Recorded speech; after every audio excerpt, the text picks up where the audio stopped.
He walked into the living room, coffee in hand. Kissed his wife's forehead.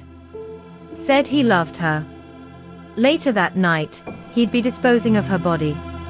She spent the morning helping her kids with homework. By evening, they were gone, and she was their executioner.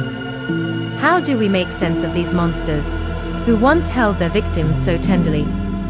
These are not cold-blooded strangers, or shadowy intruders. These are fathers, mothers, partners, trusted, loved, and believed in. Their crime is not just murder. It's betrayal at its purest. And their stories reveal more than horror. They reveal what happens when the mask cracks, and a hidden self is unleashed. Welcome to the Crime Keepers, where true crime meets forensic psychology. Today, we confront a chilling category of criminal, the family annihilator. Not a stranger who strikes in the night, but someone from within. Someone you've shared meals with, laughed with, trusted with your life. They walk among us. High-functioning, respected, often successful. But beneath the surface, their lives unravel in silence. Until one day, they explode in the most unthinkable way. But why? What drives a person to destroy their entire family, the very people they claim to love most? Today, we examine the psychology behind these killers. We trace their double lives, dissect their facades, and uncover the dangerous beliefs that can fester behind closed doors. This isn't just about crime.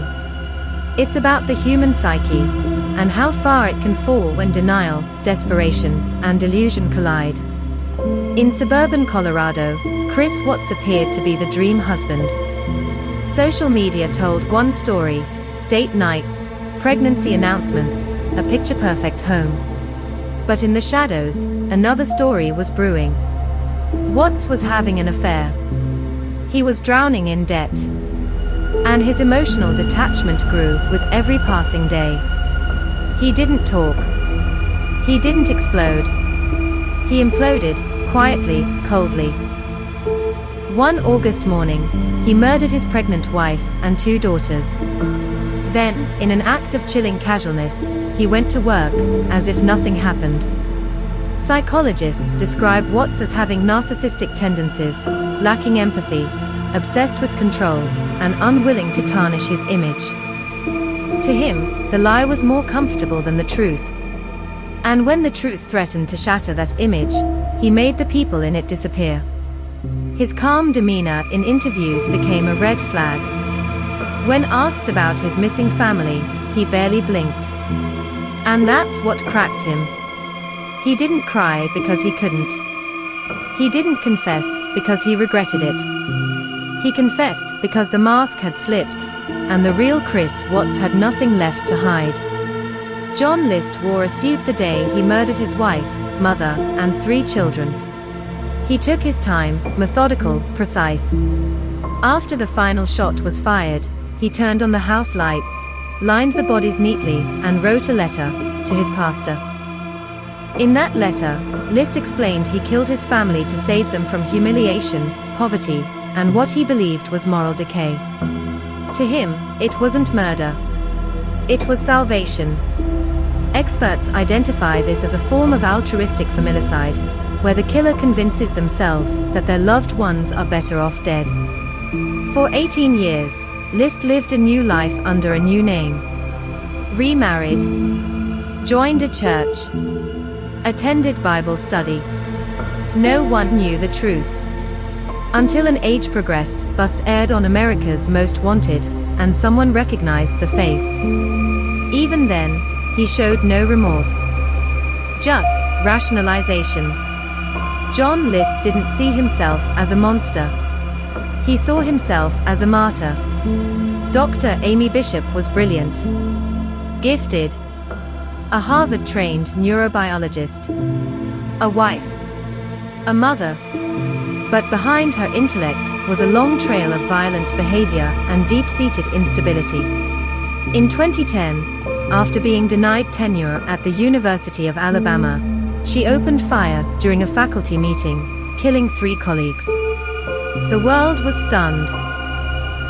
How could someone so educated, so accomplished, snap so violently? But when investigators looked deeper, a disturbing pattern emerged. Years earlier, she had shot and killed her teenage brother. The case was ruled accidental, but inconsistencies abounded. There were outbursts, fights, even physical assaults in the years that followed. Psychiatrists later diagnosed her with borderline and paranoid personality traits, along with a dangerous sense of entitlement and victimhood. Her violence was not born in that boardroom. It had been growing for years, ignored, excused, hidden. Until it couldn't be hidden anymore. What makes someone turn on their own family? Are these killers born, or made through years of pressure, denial, and suppressed rage? We want to hear from you. Do you believe the red flags are always there? Or are some people truly that skilled at hiding the storm beneath? Let us know in the comments. And if you find value in understanding the psychology behind these crimes, tap the like button and join our growing community of truth seekers, justice advocates, and psychology minds. Family annihilators don't just destroy lives. They destroy trust.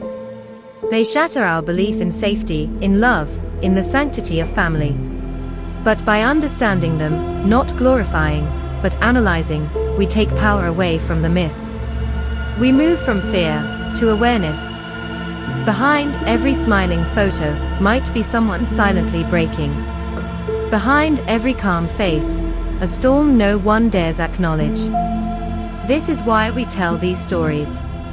To honor the victims, to understand the perpetrators, and to never mistake the mask for the man. Stay curious, stay compassionate, and above all, stay aware.